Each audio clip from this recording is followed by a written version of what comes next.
شیطان نے ہمارے دل میں یہ چیز پیدا کر دی ہے، جو چیز بہت زیادہ ہوگی اس میں بہت فائدہ ہوگا۔ اس نقطے پہ بھی ہم کوشش کرتے ہیں کہ زیادہ سے زیادہ پیسہ ہو جائے، زیادہ سے زیادہ چیز آ جائے، کیونکہ جتنی زیادہ ہوگی چیز اس میں اتنی زیادہ ہمیں فائدہ نظر آتا ہے۔ حقیقت میں اس کے ایسا نہیں ہے، بلکہ جو کچھ بھی ہے تعداد میں نہیں ہے، برکت میں ہے اس میں۔ یہ چیز ہم بھول گئے۔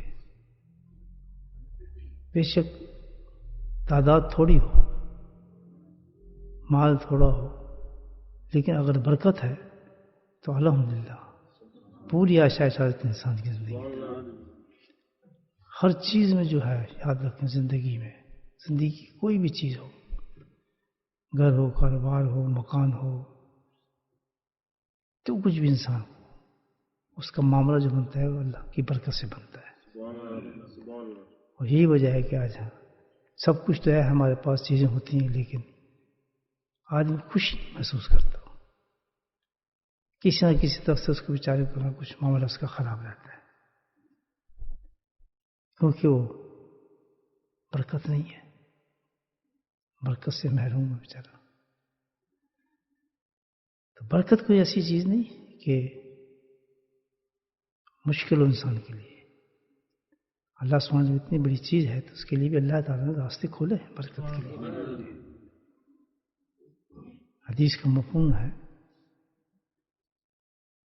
کہ برکت تو ایک ایسی چیز ہے کہ اللہ تعالیٰ کہتا ہے کہ تم خود حاصل کر سکتے ہو، جس قدر میرا ذکر کرو گے اتنی برکت آ جائے گی۔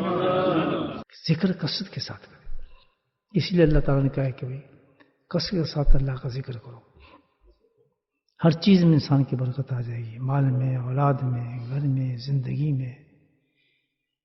چیزیں بھی اتنی ہوں گی لیکن آپ دیکھیں گے کہ اس میں انسان کو بڑی، بہت سے گھروں میں ہم نے دیکھا ہے کہ اتنے بیچارے وہ نہیں ہوتے، دیکھنے میں لمبا چوڑا چکر نہیں ہوتا، لیکن بڑے خوشحال ہوتے ہیں، گزار چل رہا ہوتا ہے ان کا، الحمدللہ ان کا۔